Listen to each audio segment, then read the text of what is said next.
Hello guys, welcome back to my study. आज हम शुरू कर रहे हैं क्लास 7 सिविक्स का chapter number 2, state government the legislature.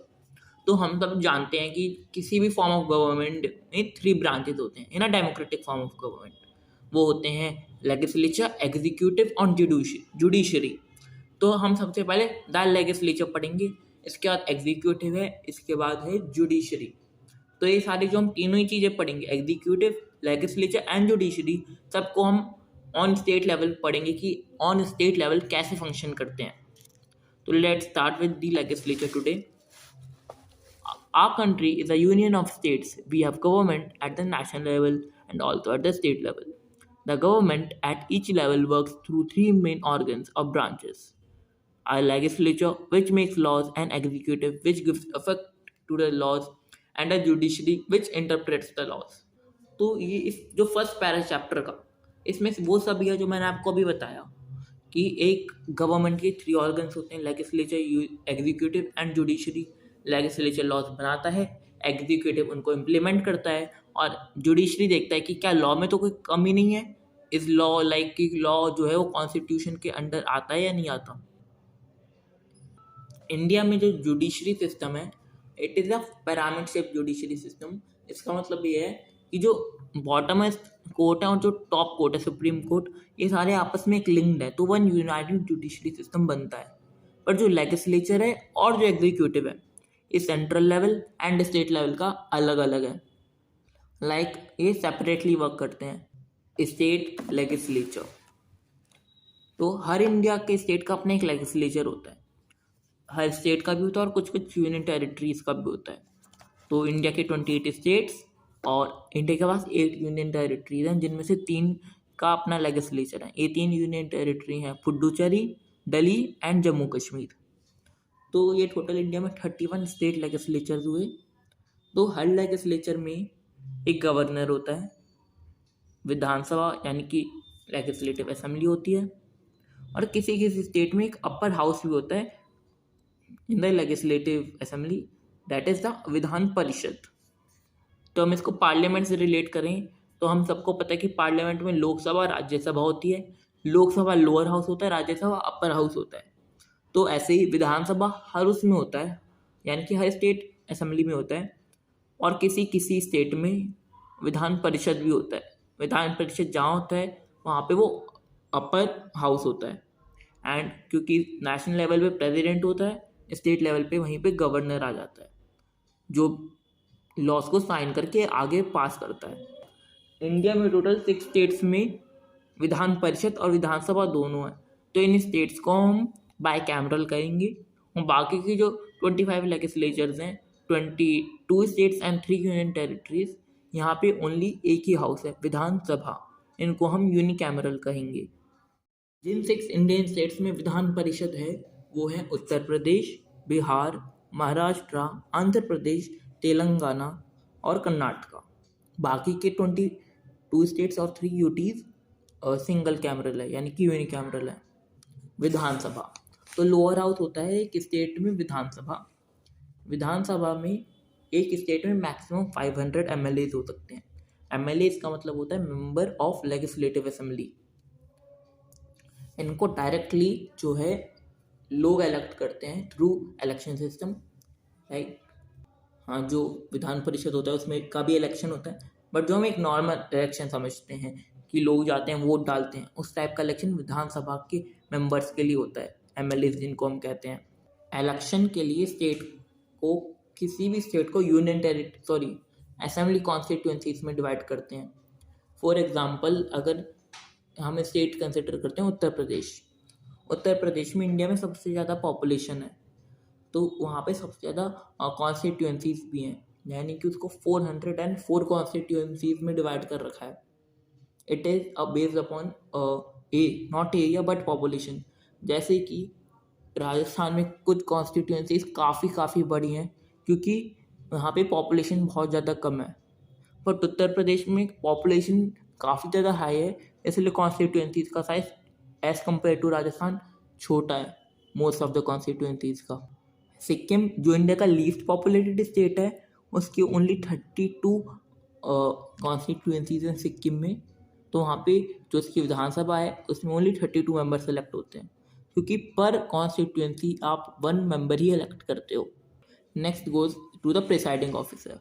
Presiding officer का मतलब होता है कि जब विधानसभा की मीटिंग होती है तो एक ऑफिसर होता है जो विधानसभा के मेंबर्स में से ही होता है, जो इनको हेड करता है कि जो मेंबर्स हैं वो ऑर्डर में रहें, डिसिप्लिन में रहें, प्रॉपर मीटिंग हो, अगर किसी बिल पे वोट करना है तो वो वोटिंग भी प्रॉपरली हो। तो एक विधानसभा के इस ऑफिसर को हम स्पीकर कहते हैं। और अगर स्पीकर नहीं होता, अगर स्पीकर किसी रीज़न से मीटिंग में नहीं होता तो उसकी जगह डिप्यूटी स्पीकर जो होता है वो मीटिंग पर प्रिसाइड करता है। स्पीकर एंड डिप्यूटी स्पीकर दोनों ही जो विधानसभा के मेंबर्स होते हैं उनमें से इलेक्टेड होते हैं। टर्म, तो विधानसभा जो है वो 5 सालों के इलेक्ट होती है, कि अगर 2020 में इलेक्शन हुए तो नेक्स्ट इलेक्शन 2025 में होंगे। बट अगर वो डिसॉल्व कर दी जाती है, यानी कि वहाँ पे जो गवर्नमेंट है उसके पास मेजॉरिटी सपोर्ट नहीं रहता और कोई पार्टी भी वहाँ पे मेजॉरिटी सपोर्ट नहीं ला पाती, तो उसे डिसॉल्व करना पड़ता है ताकि उसको फिर से इलेक्ट किया जाए।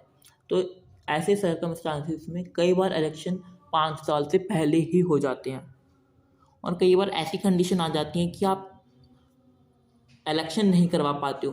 तो ऐसे केसेस में जो हमारा पार्लियामेंट होता है वो विधानसभा का जो टेन्योर है वो 1 साल तक एक्सटेंड कर सकता है under special circumstances. So this was about Vidhansabha. Next we will go to Vidhan Parishad. जैसे कि Vidhansabha most of the Indian states में नहीं है। विधानसभा को अगर कोई स्टेट चाहता है कि हमारे स्टेट में एक विधानसभा हो, तो उसके लिए वहाँ पे एक प्रोसीजर होता है, एक लंबा प्रोसीजर। उसमें पहले विधानसभा डिसाइड करती है, वोट पास करती है कि हमारे स्टेट में भी विधान परिषद सेटअप करना है, अगर है तो उसे अगर रिमूव करना चाहते हैं तो रिमूव करना है। इसके लिए वो एक अपने स्टेट में एक्ट पास करते हैं। इसके बाद ये पार्लियामेंट को रेफर करते हैं कि हम अपने स्टेट में विधान परिषद सेटअप करना चाहते हैं। फिर पार्लियामेंट उस पर वोट करता है। अगर पार्लियामेंट भी पॉजिटिवली वोट कर देता है तो विधान परिषद सेटअप कर सकते हो आप अपने स्टेट में। जो मेंबर ऑफ विधान परिषद होते हैं उनका MLC कहते हैं। यहाँ पे C का मतलब है काउंसिल, यहाँ पे था MLA, member of legislative assembly, यहाँ पे है MLC, member of legislative council. हमारी कंट्री में किसी भी विधानसभा से 33% मेंबर्स ज़्यादा नहीं हो सकते। मतलब अगर विधानसभा में 200 मेंबर्स हैं तो विधान परिषद में 66 से ज़्यादा नहीं हो सकते। 150 हैं तो विधान परिषद में मैक्सिमम 50 मेंबर्स रहेंगे। जो MLCs होते हैं वो हर कम्युनिटी से बिलोंग करें, इसके लिए एक MLC को अलग करने का एक प्रॉपर वे होता है। फॉर एग्ज़ाम्पल, आप ये नहीं चाहते कि जो MLCs हैं वो कम्प्लीटली पॉलिटिशियंस हो। आप चाहते हो कि वो डिस्टिंग्विश सेक्टर से हों, जैसे आर्ट से, स्पोर्ट्स से, इन अलग अलग सेक्टर से वो बिलोंग करें। इसलिए एक प्रॉपर लॉ है कि हर MLC हर विधान परिषद में इतने MLC इस एरिया से होंगे, इतने MLC इस फील्ड से होंगे। तो 1/3 of the MLCs are elected by the members of legislative assembly. MLAs उनके लिए वोट करते हैं और फिर वो MLCs बन जाते हैं। कुछ को इलेक्ट करते हैं 1/3 कोई, और जो म्यूनसिपल कॉरपोरेशंस होते हैं या फिर म्यूनसिपल कमेटीज होती हैं ये सब 1/3 को इलेक्ट करती हैं। जो यूनिवर्सिटी ग्रेजुएट्स होते हैं वो 1/12 को इलेक्ट करते हैं, यानी कि यूनिवर्सिटी से जिन्होंने ग्रेजुएशन या हायर अमाउंट ऑफ स्टडी कर रखी हो। 1/6 को गवर्नर इलेक्ट करता है। जैसे 12 मेंबर्स को राज्यसभा में प्रेसिडेंट नॉमिनेट करता है, उसी तरह गवर्नर 1/12 मेंबर्स को नॉमिनेट करता है। और बच्चे जो 1/12 होते हैं उनको सेकेंडरी स्कूल्स, कॉलेजेस, यूनिवर्सिटीज़ या फिर जो भी एजुकेशनल इंस्टीट्यूशन होता है स्टेट में, उन सबके टीचर सेलेक्ट करते हैं ताकि जो MLCs हैं वो वेरियस सेक्टर से रहें। क्योंकि जो MLAs होते हैं वो तो पॉलिटिशियंस ही हो सकते हैं, क्योंकि for that you have to contest election. एक common man most of the time election contest नहीं करता, और आप चाहते हो कि अगर आपके पास एक और लेजिस्लेटिव काउंसिल है तब आप उसमें वेरियस सेक्टर्स से लोगों को लाओ ताकि वेरियस सेक्टर्स के लोगों की बात सुनी जा सके। इसलिए आप कुछ को गवर्नर के थ्रू नॉमिनेट कराते हो, कुछ टीचर्स के थ्रू नॉमिनेट होते हैं, कुछ पढ़े लिखे लोग नॉमिनेट करते हैं, ताकि सब कुछ एक प्रॉपर रेशियो में चले। विधान परिषद की मीटिंग्स को चेयरमैन इलेक्ट करता है और चेयरमैन के एब्सेंस में डेप्यूटी चेयरमैन हेड करता है। ये जो चेयरमैन और डिप्यूटी चेयरमैन होते हैं, ये जो विधान परिषद के मेंबर्स होते हैं उन्हीं में से इलेक्टेड होते हैं। टर्म तो विधानसभा राज्यसभा की तरह परमानेंट बॉडी होती है। हर 2 इयर्स में जो है मेंबर्स 1/3 मेंबर्स रिटायर हो जाते हैं, यानी और हर मेंबर का टर्म जो होता है वो 6 इयर्स का होता है। तो that is similar to Rajya Sabha. मैं यहाँ पे राज्यसभा और लोकसभा का एग्जांपल बार बार इसलिए दे रहा हूँ क्योंकि राज्यसभा और लोकसभा के बारे में हम 5th 4th क्लास में पढ़ लेते हैं, 5th 6th क्लास में, तो हम उसको रिलेट कर पाएँ और हमें समझने में आसानी रहे, इसलिए मैं यहाँ पे राज्यसभा का एग्जांपल बार बार दे रहा हूँ। अब आते हैं सबसे इम्पोर्टेंट टॉपिक पे इन टर्म्स ऑफ एडमिनिस्ट्रेशन कि स्टेट लेजिस्लेचर क्या काम करता है, उसके पास क्या क्या पावर्स होती हैं, उसकी क्या क्या जॉब्स होती हैं करने को। किसी भी लेजिस्लेचर का सबसे इम्पोर्टेंट फंक्शन होता है लॉज को बनाना।